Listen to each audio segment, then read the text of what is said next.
আগে এক্সামটা দাও তারপর তোমাকে আমি বুঝাচ্ছি। এই তুই আমাকে কি বলছিস? তোকে আমি বলছি। এই আপনি এভাবে আমার গায়ের উপর ঝাঁপিয়ে পড়ছেন কেন? টিচারের মতো আর একটা নিরীহ মেয়ে ছি ছি। ছি ছি ছি, তুই যেমন ইবলিশ, তোর চিন্তা ভাবনাও ইবলিশের মতো। শোন, তোকে আমি যা বলবো তাই করবি, যদি না করিস তাহলে তোকে আমি আমি সব সত্যি রাজি, কি করতে হবে বলেন। দাঁড়া এক মিনিট।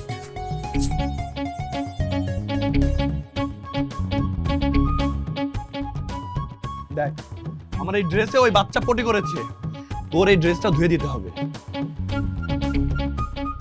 এই ড্রেস এটা আমি দেবো? এই বাচ্চার প্রতি 3 দিন হবে? ইম্পসিবল। হ্যাঁ তুই ধুবি, তাহলে তোকে আমি না না না, আমি রাজি, আমি রাজি। ঠিক আছে।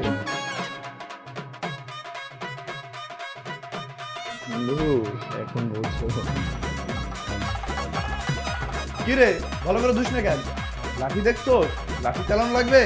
না থাক, আমি ভালো করে ধুয়ে দিচ্ছি, আমি আপনার ভয় পাই, লাঠি চালানো লাগবে না। এই তো মনু লাইনে আইছে, তুই মেয়ে মানুষে আমার অনেক জ্বালাইছো। এই তো হয়ে গেছে। এখনো কিছু হয়নি, ভালো করে পানি দিয়ে ধুয়ে হ্যাঙ্গারে নেড়ে দে। আচ্ছা ঠিক আছে।